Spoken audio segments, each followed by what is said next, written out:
युद्ध आन्दोलन विद्रोह संविधान हेरेर हुँदैन। युद्ध आन्दोलन र विद्रोह संविधानकै खिलाफै हुने हो यार, र सत्ताकै विरुद्ध हुने हो यार, र अहिलेको संविधानको विरुद्धको विद्रोह पनि हो यार। तर फेरि जेनजीहरू के क्लियर थिएन भने यो संविधान फाल्नुपर्छ भन्ने जेनजीको लाइन थिएन है। मानव अधिकारको घोषणापत्र 1948 घोषणापत्रको 1948 शान्तिपूर्ण रूपले यदि परिवर्तनको सम्भावना भएन भने विद्रोह गर्ने अधिकार हुन्छ भनेर लेखिएको छ। त्यो विद्रोह हतियार बन्द पनि हुनसक्छ, हतियार विहीन पनि हुनसक्छ, जुनसुकै प्रकारको हुनसक्छ। विद्रोह किन गर्यो भन्दा यो संसदमा त कुनै पनि राम्रो काम हुन सक्दैन भन्ने ठहर गरिसकेपछि विद्रोहको सङ्घोष गरे आयो। यो व्यवस्थाको विरुद्धको विद्रोह हो यार, चाहे त्यो जानेर होस् चाहे नजानेर होस् यार। त्यो विद्रोह भइसकेपछि अहिले यहाँहरूलाई म एउटा कुरो के क्लियर गरौँ भने अघि ज्ञानेन्द्रजीले बोल्नुभयो, वास्तवमा चाहिँ जेनजी विद्रोह भइसकेपछि सरकार त भाग्या थियो, प्रधानमन्त्री भाग्या थियो, सारा कुरो थियो, खाली भएको थियो। न्यायपालिकाको रोल कस्तो रह्यो यहाँहरूले भन्नु होला हेर्नुहोस्। न्यायपालिका पनि यो स्थिति आउनलाई जिम्मेवार छ हेर्नुहोस्। यहाँहरूले हेर्नुभयो भने प्रदेश सरकारको गठन र विघटन सम्बन्धमा फैसलाहरू हेर्नुभयो भने जुन पार्टीको न्यायाधीश पर्यो त्यो पार्टी त्यही पार्टीको पक्षमा चाहिँ फैसला भएको छ। त्यस्तै प्रकारको चाहिँ मुद्दाहरूमा कोही मान्छे थुनिया छ, कोही मान्छे छुट्या छ। संविधानको धारा पल्टाउने हो भने सुशीलाजीलाई प्राइम मिनिस्टर बनाउने कुनै धारा त पाइन्न त, कहाँ पाइन्छ त? नपाइनु स्वाभाविक हो यार। तर म के भन्छु भने टेक्ने ठाउँ छ। सेनाले राजा ल्याएर घोषणा गरिदिए भए के हुन्थ्यो, कसको के लाग्थ्यो? अथवा सेनाले प्रत्यक्ष शासन सुरु भयो, मैले शासन सुरु गरेँ भने अब के हुन्थ्यो? तर गरेन सेनाले। अहिले विघटन भएको छ, कहाँ छ संविधानमा भन्ने प्रश्न पनि उठ्न सक्छ हेर्नुहोस्। म एउटा कुरो के निवेदन गर्न चाहन्छु यहाँलाई भने विद्रोह युद्ध र आन्दोलनले जे कुरो स्थापित गरे हुन्छ त्यसको बाधक संविधान भयो भने त्यसलाई फाल्नुपर्ने हुन्छ, त्यसलाई संशोधन गर्नुपर्ने हुन्छ, त्यसलाई पुनर्लेखन गर्नुपर्ने हुन्छ हेर्नुहोस्। मलाई लाग्छ संविधानभित्र ठाउँ छ हेर्नु, यो छलफल चलाउन जरुरी छ। फागुन 21 गते प्राइम मिनिस्टरको डाइरेक्ट इलेक्सन हुन सक्दछ, कसरी हुन सक्दछ?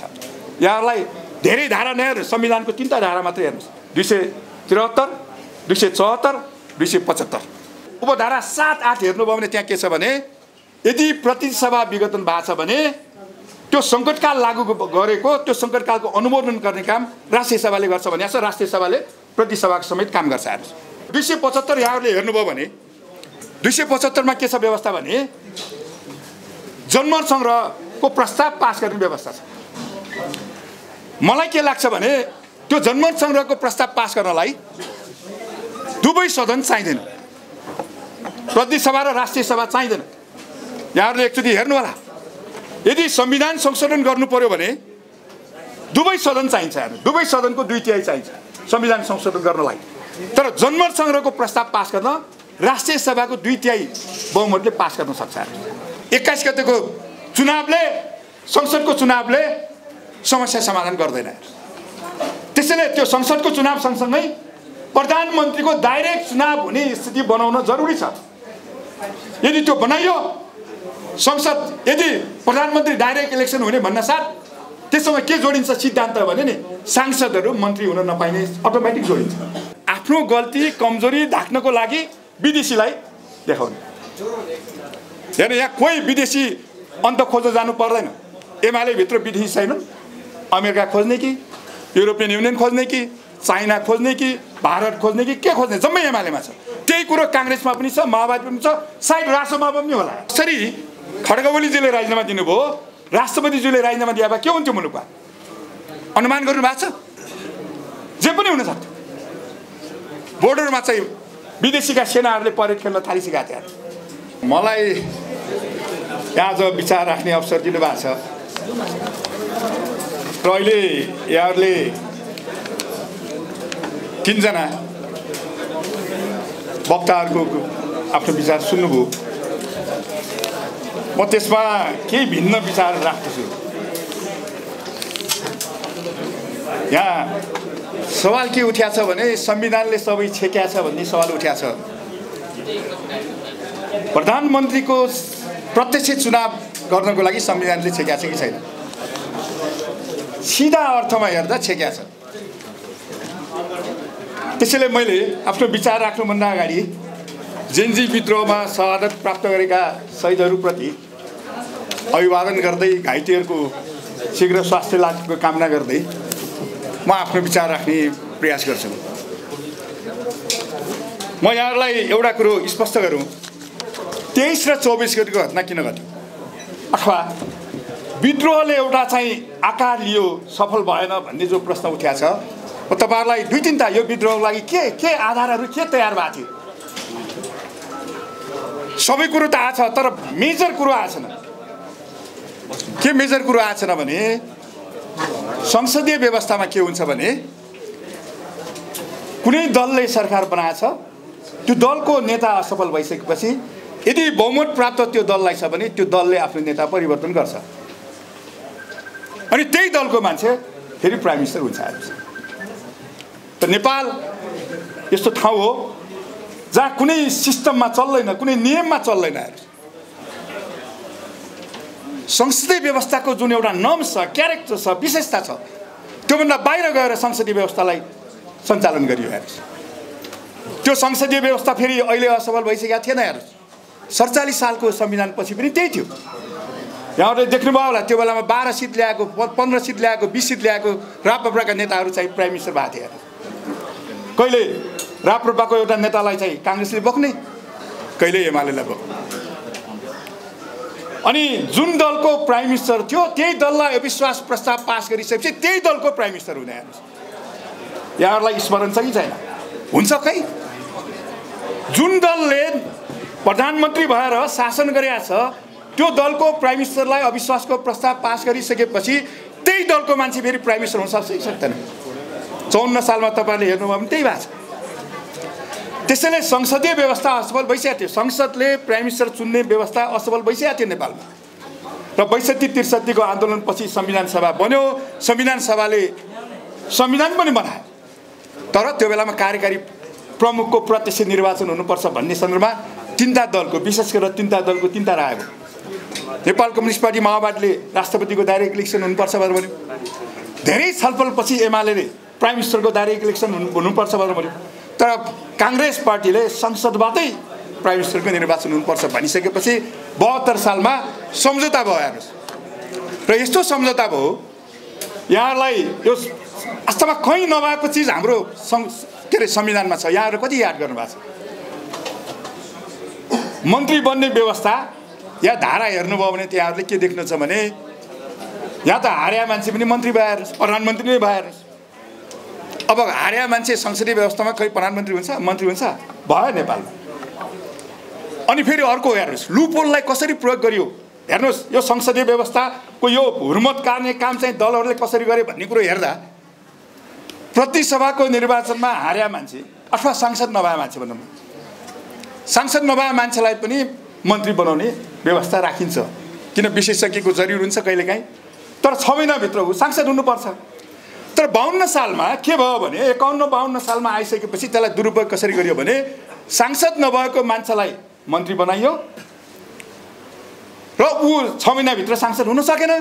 त्यसपछि 2-3 दिनभन्दा अगाडि उसलाई राजीनामा दिन लाग्यो, फेरि उसलाई मन्त्री बनाइयो। तपाईँहरूलाई थाहा छ कि छैन? बडो एउटा तपाईँहरूले सम्झनु पर्ने हुन्छ। जो बितिसक्नुभयो उहाँले सुरु गर्नुभएको थियो, ठुलै पदमा पुग्नु भएको थियो। अनि यसपालिको संविधानमा के राखिया छ भने संसारमै कहीँ नराखिया कुरो, प्रतिसभाको निर्वाचनमा अथवा कुनै सांसद मन्त्री भइसकेपछि यदि त्यो 6 महिनाभित्र यदि ऊ सांसद हुन सकेन भने त्यो प्रतिनिधि सभा रौन्जेल ऊ मन्त्री हुन नपाइने भनेर संविधानमा राख्नु पर्यो। अर्को एउटा संविधानमा के राखिया छ भने यहाँहरूले हेर्नुभयो भने प्रतिसभाको निर्वाचनमा हारिया मान्छे मन्त्री हुन सक्दैन भनेर राखियो। त्यो प्रतिसभाको कार्यकाल रौन्जेल राख्न सकिन्न भनेर भनियो। तर त्यसलाई दुरुपयोग कसरी गरे दलहरूले भने राष्ट्रिय सभाको सदस्यमा उठ्न दिएर, जो प्रतिसभामा हारेको छ उसलाई राष्ट्रिय सभामा उठ्न दिएर अनि मन्त्री बनाउने, अझ प्रधानमन्त्री नै बन्ने प्रयास पनि गरे हामीले देख्यौँ। त्यसैले मैले यहाँहरूलाई निवेदन गर्न खोजेको कुरो के हो भने संसदीय व्यवस्थाको नर्म्सभन्दा बाहिर गएर जो क्रियाकलापहरू पहिला गरियो त्यसलाई रोक्नलाई संविधानमा केही कुरो राख्यो। कहाँ रोकिन्छ? दल नै ठिक छैन, दलका नेताहरू ठिक छैनन्, दलका नेताहरूले संसदीय व्यवस्थाको नर्म्स अनुसार क्यारेक्टर अनुसार आफूलाई परिचालित गरिरहेका छैनन्, त्यो सम्भवै थिएन। त्यसपछि मेजर अहिले यसपालि जेनजी विद्रोह किन भयो भने यहाँहरूले हेर्नुभयो होला, मानव अधिकारको घोषणापत्र 1948मा, घोषणापत्रको 1948मा शान्तिपूर्ण रूपले यदि परिवर्तनको सम्भावना भएन भने विद्रोह गर्ने अधिकार हुन्छ भनेर लेखिएको छ। त्यो विद्रोह हतियार बन्द पनि हुनसक्छ, हतियारविहीन पनि हुनसक्छ, जुनसुकै प्रकारको हुनसक्छ। यसपटक के भयो भने दुईटा ठुला दल मिलेर सरकार बन्यो। त्यो दुईटा ठुला दल मिलिसकेपछि संसदमा 2/3 नजिक उहाँहरूको उपस्थिति थियो र त्यो संसदले के गर्यो हेर्नुहोस्, अहिले सामाजिक सञ्जाल बन्द गर्ने ऐन कसले बनाए, त्यसलाई नियमित गर्ने ऐन कसले बनाए, त्यही संसदले बनाए होइन। प्राइभेट फोनहरू रेकर्ड गर्न पाइने व्यवस्था कसले गर्यो, त्यही संसदले बनाए होइन। यो सरकार त्यही संसदले बनाएको हेर्नु। संसदले के गर्न सकेका थिएन भने सुशासन कायम गर्न सकेका छैन, भ्रष्टाचार नियन्त्रण गर्ने कानुनहरू बनाउन सकेका छैन, सरकार राम्रो चुन्न सकेका थिएन, त्यो असफल हुँदै गएको थियो संसद। तर त्यही संसदले के गर्यो भने दुई पार्टीको सरकार बनिसकेपछि त्यो सरकारले जे ल्याउँछ त्यसलाई पास गर्दै गयो। अब व्यवस्थापिका र कार्यपालिका त कस्तो भयो भने एक त संसदीय व्यवस्थामा जहिले पनि दोस्रो दल वेटिङ गभर्मेन्ट हुन्छ, कुरा हुन्छ। तर दुईटै दलको सरकार बनिसकेपछि अब विकल्प के रह्यो, यो संसदबाट केही हुन सक्छ भन्ने आशा गर्न सकिने ठाउँ रहेन। किन रहेन भने संसदले नै हो मोनिटरिङ गर्ने, 2/3 नजिक छ हेर्नुहोस्। त्यसो भए हुनाले अहिले वास्तवमा अब मान्छेले थाहा पाएर नपाएर विद्रोह किन गर्यो भन्दा यो संसदबाट कुनै पनि राम्रो काम हुन सक्दैन भन्ने ठहर गरिसकेपछि विद्रोहको सङ्घोष गरे आयो। यो व्यवस्थाको विरुद्धको विद्रोह हो यार, चाहे त्यो जानेर होस् चाहे नजानेर होस् यार, त्यो विद्रोह भइसकेपछि अहिले यहाँहरूलाई म एउटा कुरो के क्लियर गरौँ भने अघि ज्ञानेन्द्रजीले बोल्नुभयो, वास्तवमा चाहिँ जेनजी विद्रोह भइसकेपछि सरकार त भाग्या थियो, प्रधानमन्त्री भाग्या थियो, सारा कुरो थियो, खाली भएको थियो, सबै कुरो सिस्टमेटिक भए हुन्थ्यो नि। हेर्नुहोस् एउटा कुरो के हुन्छ भने जेनजीहरूको विद्रोह, जेनजीहरूको आन्दोलन कुनै योजनाबद्ध रूपमा भएको थिएन, न उहाँहरूको नेता थियो। अगाडि 46 सालमा भन्नुहोस्, 62 सालमा भन्नुहोस्, आन्दोलन गर्दा चाहिँ उहाँहरूको रोड म्याप थियो यार, तर त्यो थिएन, जसको कारणले गर्दा एउटा ग्याप भयो हेर्नुहोस्। अहिले बडो संविधानको कुरो के गरिरहेको छ भने नि, म यहाँलाई एउटा निवेदन गरौँ, युद्ध आन्दोलन विद्रोह संविधान हेरेर हुँदैन। युद्ध आन्दोलन र विद्रोह संविधानकै खिलाफै हुने हो र सत्ताकै विरुद्ध हुने हो हेर्नुहोस्, र अहिलेको संविधानको विरुद्धको विद्रोह पनि हो हेर्नुहोस्। तर फेरि जेनजीहरू के क्लियर थिएनन् है, यो संविधान फाल्नुपर्छ भन्ने जेनजीको लाइन थिएन है, यहाँहरूले सुन्नुभयो होला। त्यसैले वास्तवमा यसपटक भएको कुरो के भने संसदबाट र सरकारबाट केही पनि ननिस्केपछि, निस्कन सक्ने सम्भावना नभएपछि विद्रोह भयो हेर्नुहोस्। अब यहाँ न्यायपालिकाको रोल कस्तो रह्यो यहाँहरूले भन्नु होला हेर्नुहोस्। न्यायपालिका पनि यो स्थिति आउनलाई जिम्मेवार छ हेर्नुहोस्। यहाँहरूले हेर्नुभयो भने प्रदेश सरकारको गठन र विघटन सम्बन्धमा फैसलाहरू हेर्नुभयो भने जुन पार्टीको न्यायाधीश पर्यो त्यो पार्टी त्यही पार्टीको पक्षमा चाहिँ फैसला भएको छ। त्यस्तै प्रकारको चाहिँ मुद्दाहरूमा कोही मान्छे थुनिया छ, कोही मान्छे छुट्या छ। त्यस्तै प्रकारको मुद्दाहरूमा कोही मान्छेलाई मुद्दा चलाउने भनेर चाहिँ महानिर्वाक्ता कसिया छ, अर्कोमा कसिया छैन अथवा अगाडि लगाएको छैन हेर्नुहोस्। र फैसलाहरू यस्तो छ, न्याय एउटा यस्तो महँगो भयो, सजिलै न्याय पाउन सक्ने स्थिति भएन।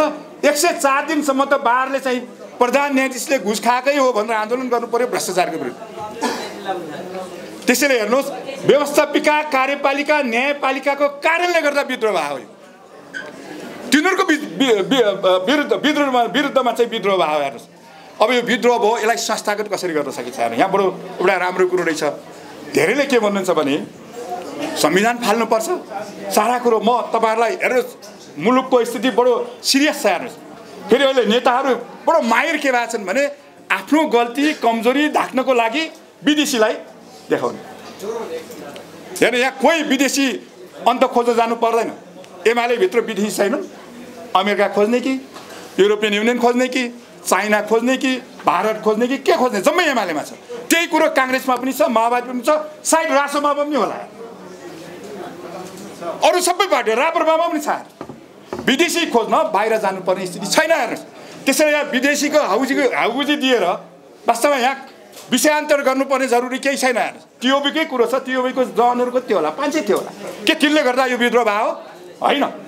त्यसैले एउटा सचेत हुनुपर्ने। र अर्को कुरो हेर्नुहोस्, संविधानको कुरो गर्दा हेर्नुहोस्, म यहाँहरूलाई एउटा निवेदन गरौँ, राणाले दिया संविधान पनि हामीले हेऱ्यौँ 4 सालको, त्यो बेलामा राणासँग संस्था भएर 15 सालको संविधान हेऱ्यौँ, 19 सालको संविधान हेऱ्यौँ, 47 सालको संविधान हेऱ्यौँ र संविधान सभाले दिएको 72 सालको संविधान पनि हेऱ्यौँ हेर्नुहोस्।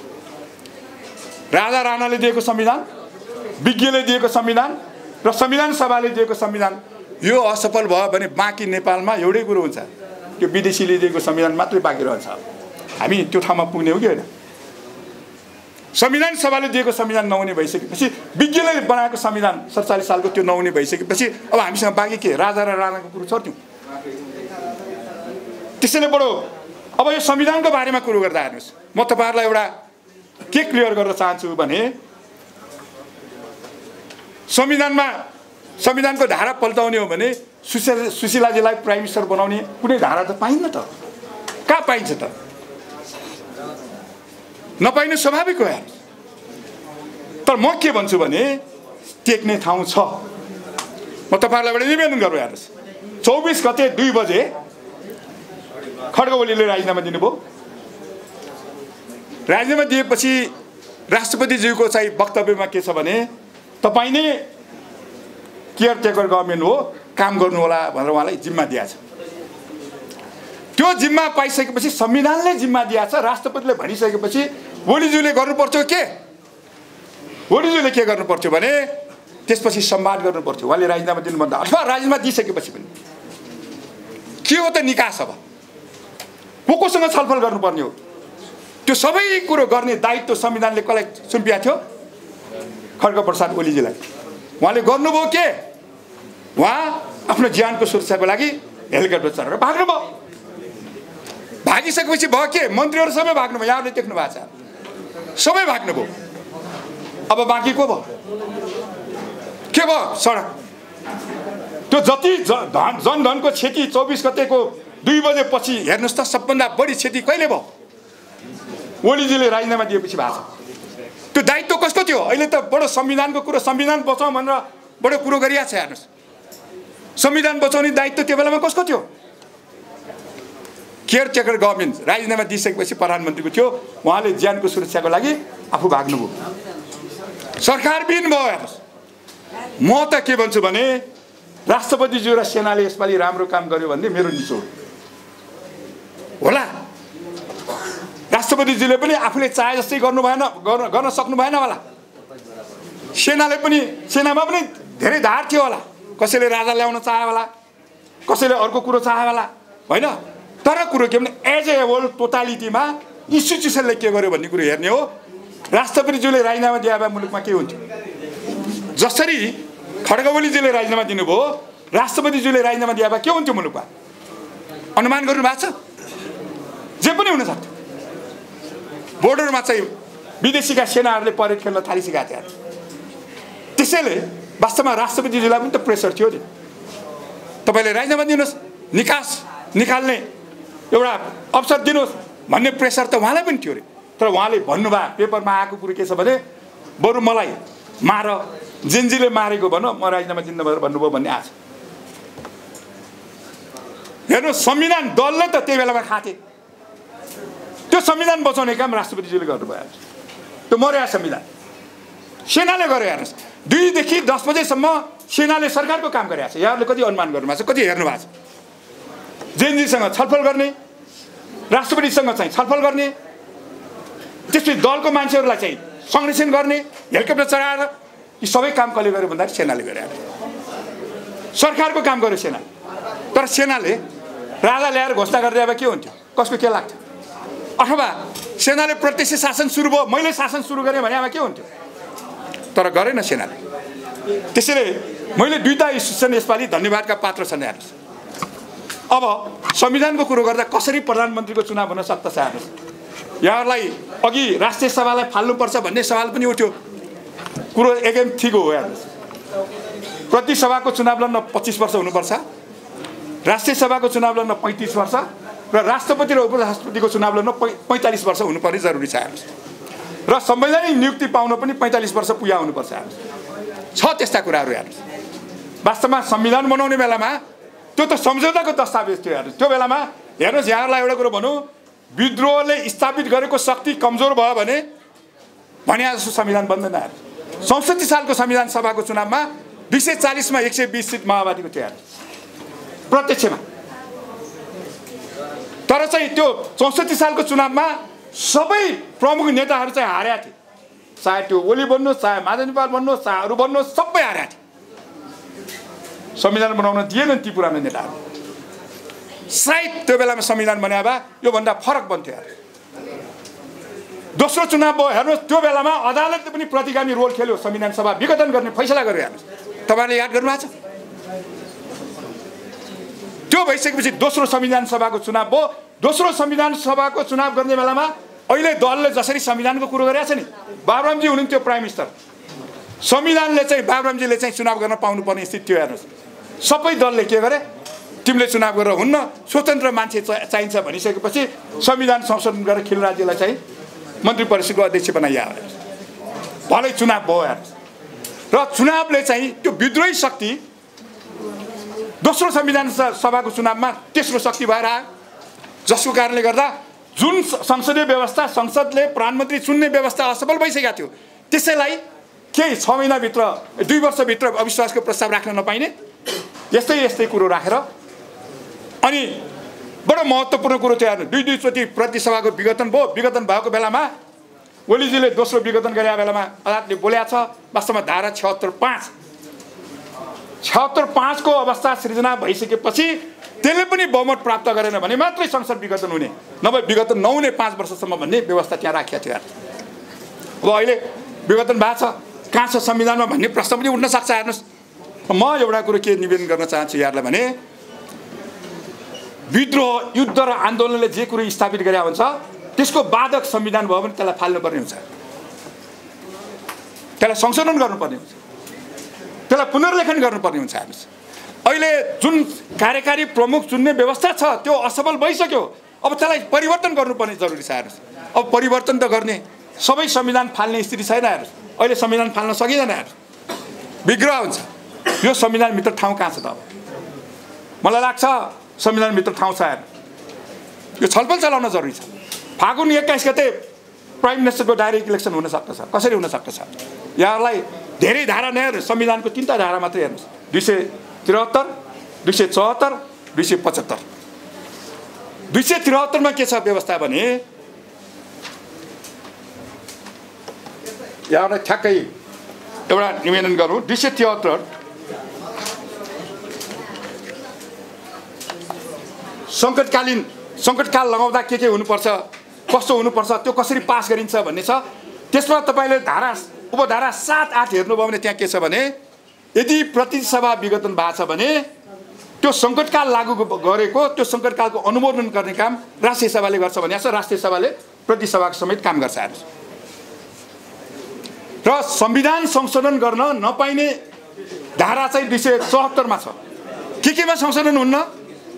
नेपाल सार्वभौम सत्ता सम्पन्न देश हो, भौगोलिक क्षेत्रीय भौगोलिक अखण्डता, जनतामा निहित सार्वभौम सत्ता, यति मात्रै संशोधन हुन्न, अरू सबै संशोधन हुन्छ भन्ने संविधानको धारा 274 ले भन्छ।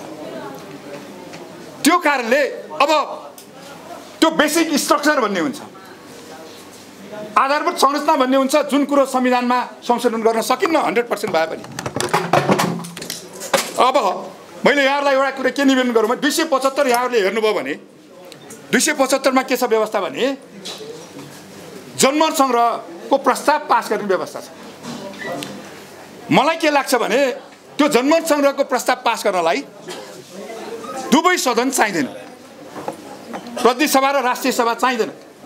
यहाँहरूले एकचोटि हेर्नु होला, यदि संविधान संशोधन गर्नु पर्यो भने दुवै सदन चाहिन्छ, दुवै सदनको 2/3 चाहिन्छ संविधान संशोधन गर्नलाई। तर जनमत संग्रहको प्रस्ताव पास गर्न राष्ट्रिय सभाको 2/3 बहुमतले पास गर्न सक्छ। यदि अब अहिले राष्ट्रिय सभा जिउँदो छ हेर्नुहोस्, फेरि अवसर पनि छ हेर्नुहोस्, माओवादीले राष्ट्रपतिको डाइरेक्ट इलेक्सन हुनुपर्छ भनेको थियो। एक्जिक्युटिभ हेडको डाइरेक्ट इलेक्सन हुनुपर्छ भने माओवादीको लाइन हो। माओवादीले समर्थन गरेको, माओवादीको मान्छेले राष्ट्रिय सभाको अध्यक्ष। यो बिचमा फागुन 21 गते भन्दा अगाडि यदि जनमत संग्रह गरियो भने के हुन्छ? प्रधानमन्त्रीको डाइरेक्ट इलेक्सन गर्ने भन्ने कुरो जनमत संग्रह गर्ने। त्यो जनमत संग्रहमा त्यो पारित भयो भने फागुन 21 गते प्रधानमन्त्रीको चुनाव हुन सक्छ कि सक्दैन? त्यसैले अहिले यहाँहरूले बडो हेर्नु होला त्यो संविधान, एकचोटि संविधानको कम्पोजिसन हेर्नु होला। हेर्नुहोस्, संविधान संशोधन गर्न दुवै सदनको 2/3 चाहिन्छ, तर जनमत संग्रहको प्रस्ताव पारित गर्न दुवै सदन चाहिँदैन। त्यो भइसकेपछि अहिले संविधान पनि बस्ने, जेनजीको पनि माग पुरा हुने र प्रधानमन्त्रीको चुनाव पनि डाइरेक्ट हुने। हेर्नुहोस्, योभन्दा सजिलो उपाय, योभन्दा संवैधानिक उपाय, योभन्दा वैधानिक उपाय अरू छ जस्तो लाग्दैन। यो तर्फ कसैको ध्यान गएको छैन। मैले त बोलिसकेको छु टिभीमा, एकचोटि हेर्नुहोस्। र जनमत संग्रह 2-3 विषयमा गर्न सकिन्छ। जे मेजर कुरो हो त्यो गर्न सकिन्छ। प्रदेश चाहिन्छ कि छैन? हेर्नुहोस्, संहिता जाँदैमा के अरे संहिता रहँदैमा प्रदेश रहनुपर्छ भन्ने छैन। प्रदेश बिन संहिता पनि हुनसक्छ। हेर्नुहोस्, प्रदेश भार भयो भन्ने यदि लाग्छ भने त्यो पनि जनमत संग्रह हुनसक्छ। अरू विषय पनि हुनसक्छ, केही त्यस्ता ठुला ठुला कुरा मात्रै। फेरि सबै कुरो तपाईँले जनमत संग्रहमा राख्नुभयो भने ठिक हुन्न। त्यसैले म यहाँहरूलाई एउटा निवेदन के गर्न चाहन्छु। डाक्टर सुरेन्द्र हुनुहुन्छ, हेर्नुहोस्, बडो भोकल हुनुहुन्छ, विद्रोही स्वभावको हुनुहुन्छ है, मिल्छ मेरो स्वभाव पनि। अहिलेको संविधान राष्ट्रिय सभा विघटन गर्ने जुन कुरो भएको छ नि, अहिले नयाँ संविधान लेख्न सकिँदैन। हेर्नुहोस्, त्यो स्थिति छैन। जेनजीको पनि विभाजन हुन्छ जेनजीमा त्यो, तर यसलाई संशोधन गर्न सकिन्छ। यसलाई संशोधन गर्ने उपाय भनेको यदि जनमत संग्रहमा डाइरेक्ट प्राइम मिनिस्टरको इलेक्सन हुने भन्ने प्रस्ताव पास भइसकेपछि त ती धाराहरू सबै निलम्बन भयो, नयाँ व्यवस्था गर्नुपर्ने हुन्छ अटोमेटिक। त्यो म्यान्डेट हो। तर तपाईँले संसदको मात्रै चुनाव गर्नुभयो भने संविधान संशोधन सम्भवै छैन। किनभने दुवै सदनको 2/3 चाहिन्छ। 21 गतेको चुनावले, संसदको चुनावले समस्या समाधान गर्दैन।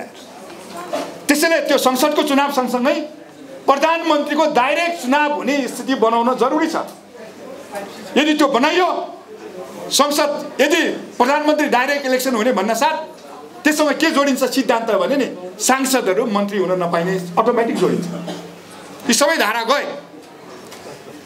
कानुन बनाउँछ उसले, सरकारलाई मोनिटरिङ गर्ने काम गर्छ, त्यो काम गर्छ प्रधानमन्त्रीले। अनि आफूले क्याबिनेट बनाउँछ र धेरै कुरो संशोधन गर्नुपर्ने जरुरी छ। हेर्नुहोस्, तर विद्रोह पुगेको छैन। हेर्नु, विद्रोहले जुन रूपमा विद्रोह सक्सेस हुनु पर्थ्यो, जुन रूपमा विद्रोहसँग रोडम्याप हुनु पर्थ्यो, त्यो नै छैन। अनि कसरी पूर्ण रूपले चाहिँ विद्रोह सफल हुन्छ? त्यसो भए हुनाले मैले धेरै अब निवेदन गरिनँ। वास्तवमा अबको बाटो भनेको फागुन 21 गतेभन्दा अगाडि जनमत संग्रह, त्यो जनमत संग्रहको चुनाव भइसकेपछि अनि फागुन 21 गते यदि भएन भने त्यसलाई 10-15 दिन 1 महिना सार्न सकिएला चुनाव। प्रधानमन्त्री